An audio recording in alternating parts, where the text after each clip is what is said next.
El zumbido que te despierta a las 2 de la mañana no es de un insecto hambriento. El mosquito que entra a tu habitación de noche no quiere tu sangre para alimentarse. Los machos nunca pican. Lo que está buscando dentro de tu cuarto es una hembra que lleva proteínas de sangre en el cuerpo para poder madurar sus huevos. No es un depredador. Es una madre buscando los nutrientes que necesita para reproducirse. Y esa distinción, tan pequeña y tan concreta, es el punto de partida de una historia que convierte a este insecto en el más letal que ha existido sobre la Tierra. En Inteligencia Animal TV ya hemos hablado de animales con venenos extraordinarios, de cazadores con precisión quirúrgica, de insectos que sobreviven al espacio. Hoy toca el animal que mata más seres humanos que cualquier otro, y lo hace sin colmillos, sin veneno letal, sin un cuerpo capaz de causar daño físico real, y pesando apenas 2,5 miligramos. El mosquito es la criatura más peligrosa para la humanidad que ha producido la evolución, y todavía no hemos encontrado la forma de derrotarlo del todo. Empecemos por la biología, porque aquí también hay más de lo que parece. La familia Culicidae, los mosquitos, tiene alrededor de 3.500 especies conocidas, distribuidas en todos los continentes salvo la Antártida. Son dípteros, insectos de 2 alas como la mosca doméstica, de la que de hecho son parientes relativamente cercanos dentro del orden. Miden en general entre 3 y 7 milímetros, y solo en una cosa son todos inequívocamente diferentes entre sí, el sexo. Las hembras pican. Los machos no. Los machos tienen antenas plumosas y una probóscide, esa especie de trompa que proyectan hacia adelante, que solo puede succionar líquidos azucarados. Se alimentan de néctar, savia y jugos de frutas, y en eso son completamente inofensivos para cualquier vertebrado. La hembra también necesita azúcares para su metabolismo cotidiano, pero para producir huevos necesita proteínas, y las proteínas que más concentradas están disponibles en su entorno vienen de la sangre. Y la probóscide de la hembra es algo que merece detenerse a examinar, porque es una de las estructuras más sofisticadas que existen en el mundo de los insectos. Lo que desde afuera parece una simple aguja está compuesto en realidad por 6 estiletes independientes que trabajan en conjunto. 2 de ellos están dentados y perforan la piel. Otros 2 actúan como mandíbulas que separan los tejidos. El labro busca y localiza los capilares sanguíneos más cercanos. Y la hipofaringe inyecta saliva, una mezcla de sustancias anticoagulantes que impide que la sangre se solidifique mientras el mosquito está bebiendo, junto con vasodilatadores que aumentan el flujo de sangre y compuestos que reducen la respuesta del sistema inmune local para que la operación pase lo más desapercibida posible. Todo eso ocurre en cuestión de segundos, bajo la piel, en la mayoría de los casos sin que nadie note nada hasta que aparece la roncha, que es precisamente la reacción inflamatoria del sistema inmune a esas proteínas de la saliva que el cuerpo detecta como cuerpo extraño. Lo que sentimos como picadura no es el momento en que el mosquito entra, es la respuesta que ocurre después, cuando ya se fue. La eficiencia de esa aguja de 6 piezas es tal que ingenieros de varios países han estudiado su diseño para crear agujas médicas que reduzcan el dolor durante las extracciones de sangre y las inyecciones, aprovechando la geometría de los dientes que minimizan la resistencia al entrar en el tejido. Si este tipo de datos sobre los insectos que más te afectan en el día a día es justo lo que buscas, suscribirte a Inteligencia Animal TV ayuda directamente a que sigamos produciendo este tipo de episodios cada semana. Pero antes de que esa hembra llegue a picarte, tiene que encontrarte. Y el sistema que usa para eso es notablemente más complejo de lo que suelen describir. El dióxido de carbono, el CO2 que exhalas con cada respiración, es la primera señal. Los mosquitos hembra pueden detectar una corriente de CO2 en el aire a una distancia de hasta 50 o 60 metros. No lo detectan con la misma estructura con la que huelen otras cosas, tienen receptores específicos en los palpos maxilares, 2 apéndices cercanos a la boca, dedicados exclusivamente a detectar ese gas. Cuando el mosquito cruza una pluma de CO2 en el aire, reacciona de inmediato, empieza a volar en zigzag contra la corriente para rastrear el origen. A medida que se acerca, entran en juego otras señales. El ácido láctico que tu cuerpo emite a través de la piel y el aliento se combina con el CO2 para activar circuitos cerebrales que en solitario ninguna de las dos señales activa por sí misma. Esto fue documentado en estudios de neurología del mosquito que mostraron que la combinación de CO2 y ácido láctico dispara una respuesta sinérgica en el sistema olfativo del insecto mucho mayor que la suma de las dos señales por separado. Y en 2024, un equipo de la Universidad de California en Santa Bárbara publicó en la revista Nature un hallazgo que cambió lo que se sabía sobre cómo el mosquito encuentra a su presa. Detecta radiación infrarroja. El calor corporal que emite la piel humana, alrededor de 34 grados centígrados, es captado por receptores térmicos del mosquito cuando está a menos de 70 centímetros. Esa señal térmica, en combinación con el CO2 y el olor, duplica la actividad de búsqueda del insecto. El mosquito no solo te huele. Te siente. Cuéntame en los comentarios si sabías que el mosquito usa infrarrojos para encontrarte, porque cuando lo leí en la investigación original me resultó difícil no ver a este insecto de una forma completamente distinta. Y hay un detalle más sobre la selección de víctimas que es relevante tanto biológica como prácticamente, no todas las personas resultan igual de atractivas para el mosquito. Las personas más grandes producen más CO2 y ácido láctico, y por tanto son detectadas con más facilidad. Las mujeres embarazadas producen más CO2 que la media, lo que las convierte en blancos más frecuentes, con implicaciones directas para la transmisión de malaria y dengue durante el embarazo. Las personas que acaban de hacer ejercicio tienen más ácido láctico en la piel y la temperatura corporal más elevada, lo que las vuelve más visibles para el sistema de detección del mosquito.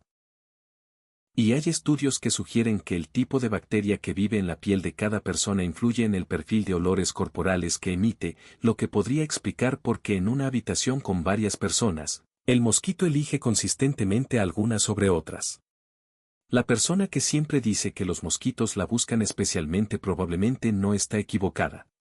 Y en cuanto al ciclo de vida, los huevos se depositan siempre en agua o en superficies que se van a inundar, y las larvas son completamente acuáticas. Nadan, respiran a través de la superficie del agua, y se alimentan de materia orgánica suspendida. Las pupas también son acuáticas, aunque en esta fase no comen, son el equivalente de una crisálida, donde el cuerpo larval se reorganiza en adulto. El tiempo desde el huevo hasta el adulto puede ser de apenas 7 a 10 días en condiciones cálidas y con agua disponible. Y en el caso de Aedes aegypti, la especie más asociada con el dengue, el zika y la fiebre amarilla, esa necesidad de agua llega a un extremo peculiar, puede poner sus huevos en cualquier recipiente con agua estancada, incluyendo un plato bajo una maceta, la tapa de un refresco, el agua acumulada dentro de un neumático viejo o un florero con flores secas. No necesita un río ni un estanque. Necesita cualquier pequeño volumen de agua que permanezca quieto unos días. Pero todo lo que acabamos de ver, la probóscide de 6 estiletes, el sistema de detección infrarroja, la reproducción en recipientes domésticos, es solo el contexto para entender la cifra que convierte a este insecto en el más letal de la historia. El mosquito no mata directamente. Lo que hace es algo más sofisticado y más difícil de combatir: transportar organismos que sí matan. Es un vector.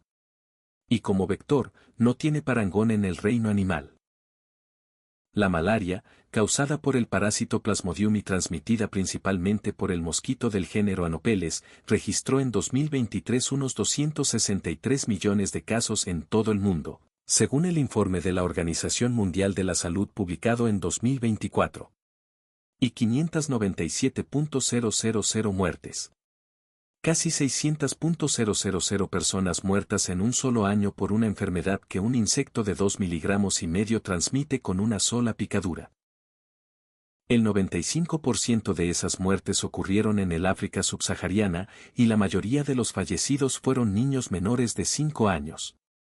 Para entender la escala histórica de lo que esto representa, algunos historiadores y epidemiólogos estiman que la malaria pudo haber matado a más de la mitad de todos los seres humanos que han existido desde el origen de nuestra especie.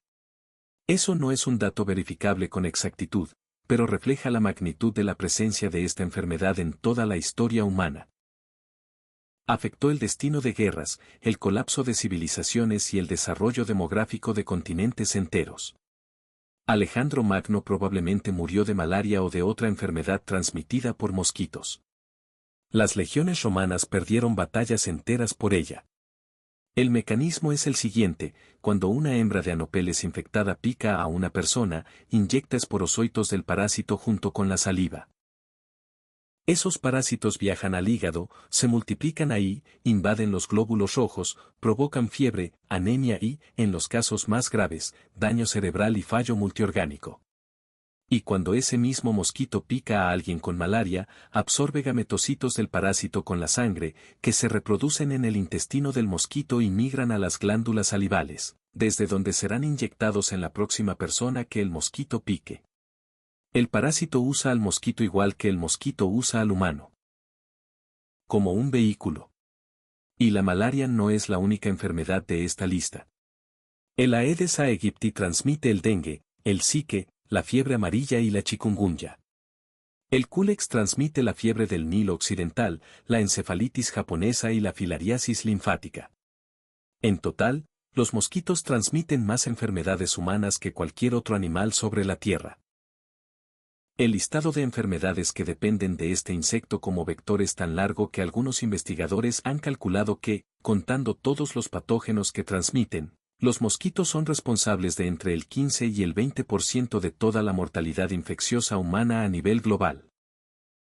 Comparte este video con alguien que viva en una región donde la malaria sea un problema cotidiano, porque la distancia entre las cifras que circulan en los medios y la realidad diaria de estas enfermedades es enorme. Y hablar de ella con datos exactos es una forma de que el problema reciba la atención que merece.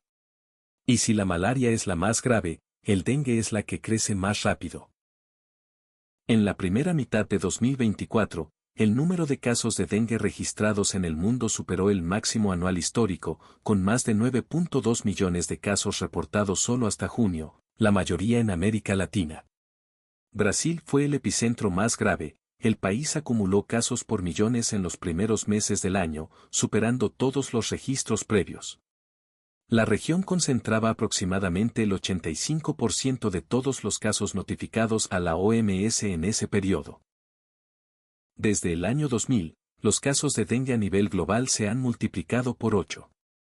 Y la razón principal, además de la expansión natural del mosquito, es el cambio climático. A medida que las temperaturas promedio suben en latitudes que antes eran demasiado frías para Aedes aegypti, el mosquito coloniza nuevas zonas.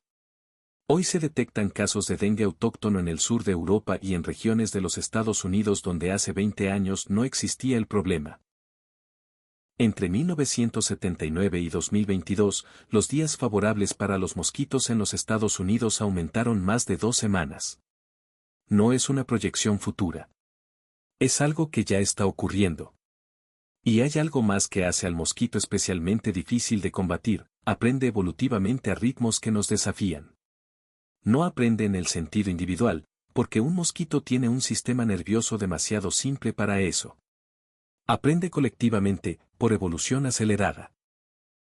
Las especies que transmiten malaria y dengue han desarrollado resistencia a múltiples insecticidas de uso generalizado, incluyendo varios que fueron durante décadas la principal herramienta de control. Y también han modificado su comportamiento. Algunas poblaciones de anopeles que antes picaban principalmente de noche dentro de las casas, donde las mosquiteras son eficaces, ahora pican más temprano en la tarde y con más frecuencia en el exterior, donde las mosquiteras no sirven. No es un plan coordinado. Es selección natural funcionando en tiempo real. Los individuos que evitan por comportamiento las herramientas que los humanos usan para matarlos sobreviven, y sus descendientes heredan ese comportamiento. Poner una mosquitera reduce enormemente el problema. Pero la mosquitera que funciona hoy puede ser menos eficaz en 10 años y la población de mosquitos de la zona sigue adaptando sus horarios de actividad. Suscribirte a Inteligencia Animal TV es la forma de que sigamos trayendo este tipo de análisis sobre los animales que más directamente afectan la vida humana. Y frente a esa capacidad adaptativa, la respuesta humana ha tenido en los últimos años algunos avances que hace una generación habrían parecido imposibles. En octubre de 2021, la Organización Mundial de la Salud recomendó por primera vez en su historia una vacuna contra la malaria. La RTS-S/A01, desarrollada por GlaxoSmithKline tras más de 30 años de investigación. Actúa contra Plasmodium falciparum, la especie más letal, y reduce de forma significativa tanto los casos de malaria como los casos graves en niños. En octubre de 2023, la OMS recomendó una segunda vacuna, la R21/Medrexam, desarrollada por la Universidad de Oxford. Son las primeras vacunas eficaces contra una enfermedad parasitaria en la historia de la medicina y representan un punto de inflexión en una batalla que lleva siglos. Dime en los comentarios si sabías que existen ya 2 vacunas aprobadas contra la malaria, porque es uno de esos avances científicos que no recibió ni de cerca la atención mediática que merecía. Y hay una tercera vía que está en desarrollo activo y que levanta tanto esperanza como preguntas éticas. Los mosquitos modificados genéticamente. La empresa Oxitec desarrolló una línea de machos de Aedes aegypti, llamada OX5034, que llevan un gen que produce hembras no viables en la siguiente generación. Cuando estos machos se liberan y se aparean con hembras silvestres, aproximadamente la mitad de las crías hembra del apareamiento mueren en fase larvaria, reduciendo progresivamente la población de mosquitos hembra capaces de picar y transmitir enfermedades. Entre 2021 y 2022, se liberaron más de 5 millones de estos mosquitos en los Cayos de Florida en el primer ensayo abierto de mosquitos modificados genéticamente en Estados Unidos. Y hay una estrategia paralela que ya está demostrando resultados, la bacteria Wolbachia. Esta bacteria, que de forma natural ya vive dentro de muchas especies de insecto, hace a la Aedes aegypti menos capaz de transmitir el virus del dengue. Científicos en Australia y en varios países tropicales han liberado mosquitos criados en laboratorio con Wolbachia, que al aparearse con mosquitos silvestres transmiten la bacteria a la descendencia. En zonas donde este método se implementó a escala, los casos de dengue cayeron en más de un 70% en comparación con áreas de control. No modifica el genoma del mosquito de forma permanente. Simplemente les introduce una bacteria que ya existe en la naturaleza. Y hay una pregunta más grande todavía que no tiene respuesta definitiva. ¿Debería extinguirse el mosquito? Es una pregunta que se ha planteado con seriedad en publicaciones científicas. Y aquí es donde conviene recordar que hay unas 3.500 especies de mosquito en el mundo. La que transmite la malaria, la que transmite el dengue, las que transmiten la fiebre amarilla y el zika, son apenas unas pocas decenas de esas 3.500. Las otras, la inmensa mayoría, no transmiten ninguna enfermedad grave a los humanos y forman parte de la cadena alimentaria de los ecosistemas donde viven, sus larvas acuáticas son alimento de peces y de otras larvas, y los adultos son alimento de aves, murciélagos, ranas y arañas. Algunos mosquitos adultos polinizan flores en regiones donde otros insectos no llegan. La pregunta no es si debería extinguirse el mosquito en general. La pregunta es si debería eliminarse el Anopheles gambiae, el principal vector de la malaria en África, que tiene un papel ecológico que algunos investigadores creen que podría ser asumido por otras especies sin grandes consecuencias. La respuesta honesta es que no lo sabemos con certeza suficiente como para actuar. Pero la conversación está ocurriendo. Volvamos a donde empezamos. Un insecto de 2,5 miligramos, que entra a tu habitación buscando proteínas para sus huevos, que te detecta a 50 metros por el CO2 de tu aliento, que te localiza a 70 centímetros con sensores de infrarrojo, que perfora tu piel con un conjunto de 6 instrumentos microscópicos y te inyecta una saliva anticoagulante diseñada para pasar lo más desapercibida posible, que puede reproducirse en el agua que queda dentro de una tapa de botella, que ha sobrevivido a todos los insecticidas que hemos creado adaptando su comportamiento para evitarlos, y que lleva en su cuerpo los parásitos que causaron 597.000 muertes en un solo año. El mosquito no tiene veneno que paralice, ni mandíbulas que arranquen carne, ni tamaño que impongan respeto. Lo que tiene es algo más sutil y más difícil de combatir, un mecanismo de transmisión que convierte su rutina reproductiva en el evento de mayor impacto en la salud humana que existe sobre la Tierra. No te busca para hacerte daño. te busca porque necesita proteínas para sus huevos. Y ese malentendido, esa rutina tan pequeña y tan biológicamente neutra, es responsable de haber moldeado el destino de la humanidad durante toda su historia registrada. ¿Cuál de todos los datos de este episodio cambió más lo que pensabas sobre este insecto? Cuéntamelo en los comentarios. Comparte este video con alguien que piense que el mosquito es solo una molestia de verano, porque lo que de verdad representa este animal en términos globales merece algo más que una palmada. Y suscríbete a Inteligencia Animal TV, porque cada semana encontramos exactamente este tipo de historia en los animales que la mayoría de la gente no mira más de 2 segundos. El mosquito lleva millones de años perfeccionando el mismo sistema de búsqueda y extracción. Nosotros llevamos siglos intentando detenerlo. Por primera vez, con las vacunas y las modificaciones genéticas, la balanza empieza a inclinarse. Pero todavía queda mucho camino.